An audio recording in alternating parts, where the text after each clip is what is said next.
Conference کو قومی agenda جو ہم نے تیار کیا اس کی کوریج کے لیے آئے. ہماری خواہش یہ تھی کہ پہلے دن سے کہ جو اتحاد ہے اپوزیشن کا، اس کی جو مشترکات ہیں، جو پاکستان کو درپیش مسائل ہیں، کہ ان کو نہ صرف اجاگر کیا جائے بلکہ ان مشترکات کے اوپر اتحاد کیا جائے، اور پھر پبلک ایٹ لارج کو اور تمام سیاسی جماعتوں کو یہ دعوت دی جائے کہ یہ قومی ایجنڈا ہے جس کو ہم نے بڑی ارک ریزی سے مشاورت کے ساتھ تیار کیا ہے. اس میں کوئی ایسی چیز نہیں جو کوئی خلاف قانون ہو. ہماری تمام تگ و دو اسی چیز کے لیے رہی ہے اور رہے گی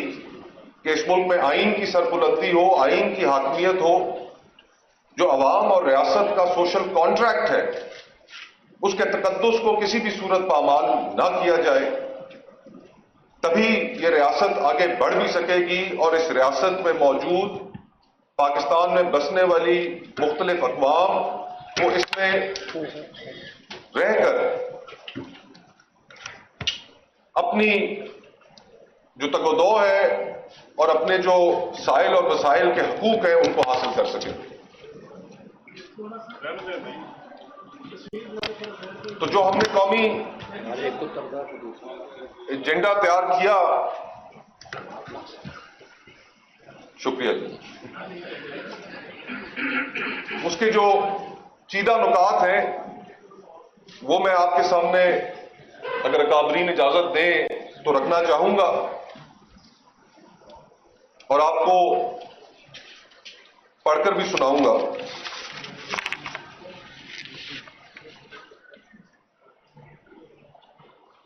آج فیڈریشن کو لاحق خطرات،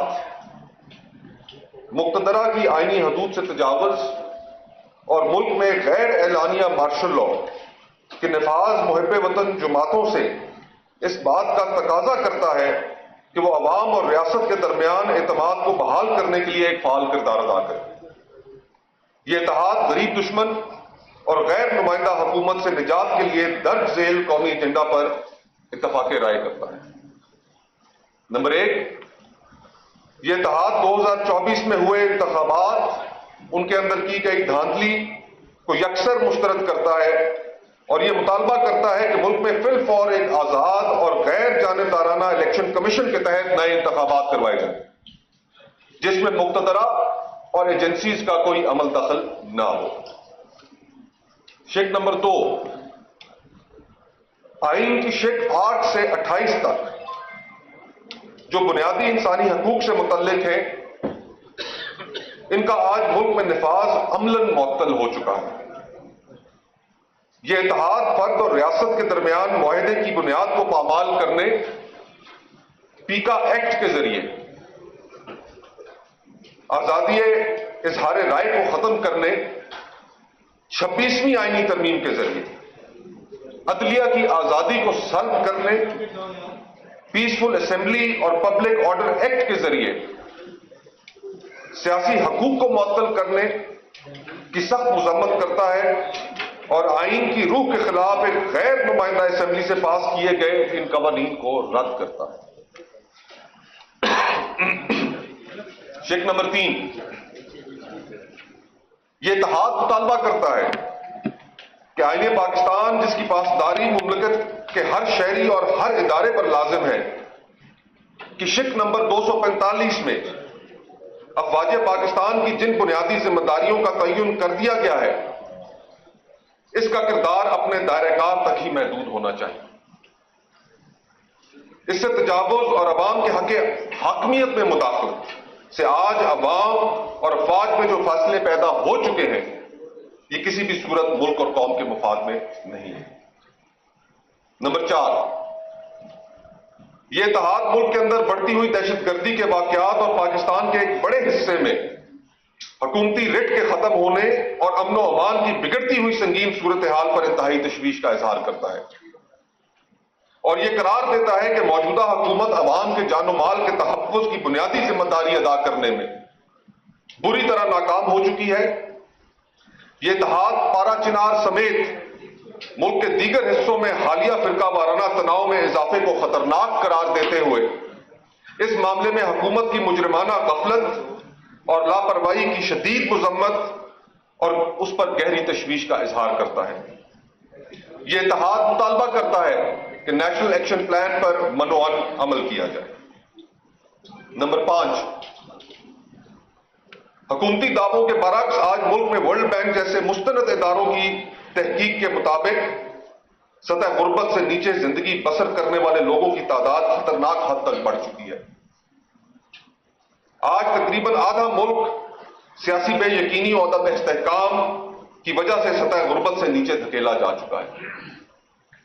متوسط طبقے کے لیے زندگی گزارنا انتہائی مشکل اور کاروباری طبقے کے لیے کاروبار کرنا ناممکن ہو چکا ہے۔ یہ اتحاد مطالبہ کرتا ہے کہ حکومت اپنے شاہانہ خرچے کم اور عوام پر لاگو کیے گئے ٹیکسوں کی بھرمار جس سے معیشت کا پہیہ رک چکا ہے ان میں فوری کمی لائے اور پھر فور ختم کرے۔ نمبر 6، حکومت نے عدلیہ کو اپنا ذیلی محکمہ بنانے کی غرض سے جو کورٹ پیکنگ کی ہے اس کی یہ اتحاد مذمت کرتے ہوئے ایسی تمام تقرریوں اور تبادلوں کو مسترد کرتا ہے۔ عدلیہ میں انصاف پسند جج صاحبان کے گرد جھوٹے ریفرنسوں کے ذریعے گھیرا تنگ کرنے اور من پسند فیصلے حاصل کرنے کے لیے ایجنسیز کے ذریعے ہراساں کرنے، جس کی سب سے بڑی مثال اسلام آباد ہائی کورٹ کے جج صاحبان کا خط ہے، کی بھرپور مذمت کرتا ہے۔ نمبر 7، یہ اتحاد خاص طور پر یہ مطالبہ کرتا ہے کہ پانی کے وسائل کی تقسیم 1991 کے واٹر ایکارڈ کے اوپر عمل درآمد ہونا چاہیے۔ بطور لوئر ریپیرین سندھ میں بسنے والے عوام کو کسی بھی ایسے منصوبے سے جس سے ان کو ملنے والے پانی کے حصے میں کمی یا جس سے دریائے سندھ کے بہاؤ میں کمی آ سکتی ہے پیشگی اعتماد میں نہ لینے کی مذمت کرتا ہے۔ حکومت کی جانب سے چولستان میں نئی کنالوں کے معاملے کو صرف مشترکہ مفادات کونسل کے ذریعے حل ہونا چاہیے اور SIFC کے ذریعے اس پروجیکٹ کی تیز رفتار تکمیل کو وفاق منافی سوچ قرار دیتا ہے۔ نمبر 8، مزید برآں یہ اتحاد آئین کی 18ویں ترمیم اور اس کے ذریعے ملنے والے صوبائی حقوق پر SIFC کے قیام کو ایک کاری ضرب سمجھتا ہے، جس نے بلوچستان، خیبر پختونخوا، سندھ، پنجاب اور گلگت بلتستان میں لوگوں کی وفاق سے شکایات اور شکووں کو بڑھا دیا ہے۔ دہائیوں پر محیط سیاسی جدوجہد کے نتیجے میں ملنے والے صوبائی حقوق ایک غیر نمائندہ فورم کے ذریعے سلب نہیں کیے جا سکتے۔ نمبر 9، کہ پاکستانی شہریوں کو مسنگ پرسن بنانے کا سلسلہ بند کیا جائے اور اس عمل کی سنگینی اور دور رس نتائج کا ادراک کرتے ہوئے پہلے سے مسنگ پرسنز کو قانون کے مطابق عدلیہ کے سامنے پیش کیا جائے۔ بلوچستان کے حالات پر اس وقت پورے ملک میں سخت تشویش پائی جاتی ہے اور یہ اتحاد مطالبہ کرتا ہے کہ سیکیورٹی ادارے آئین میں دیے گئے فیئر ٹرائل کے حق سے کسی بھی صورت میں روگردانی نہ کریں۔ مسلح دہشت گرد تنظیموں کا مقابلہ آئینی اقدار اور وہاں کے شہریوں کے انسانی حقوق کو ملحوظ خاطر رکھ کر ہی کیا جا سکتا ہے۔ نیز یہ اتحاد اس بات پر بھی اتفاق کرتا ہے کہ بلوچستان کے وسائل کا سودا ایک غیر نمائندہ حکومت کٹ پتلی حکومت کرنے کی کسی بھی صورت مجاز نہیں ہے۔ نمبر 10، مصنوعی ذہانت آرٹیفیشل انٹیلیجنس کے اس دور میں ملک میں انٹرنیٹ پر بندشیں قابل افسوس ہی نہیں باعث شرم بھی ہے۔ زبانبندی اور سوچ پر پہرا بٹھانے کی کوشش میں نوجوانوں کا مستقبل آگ میں جھونکنے کا عمل قابل مذمت ہے۔ یہ اتحاد انٹرنیٹ پر لگائی تمام پابندیوں کو فی الفور ختم کرنے کا مطالبہ کرتا ہے۔ نمبر 11، 60% سے زائد نوجوانوں کی آبادی والے ملک میں اسٹوڈنٹ یونینز پر پابندی کا خاتمہ کیا جائے۔ نمبر 12،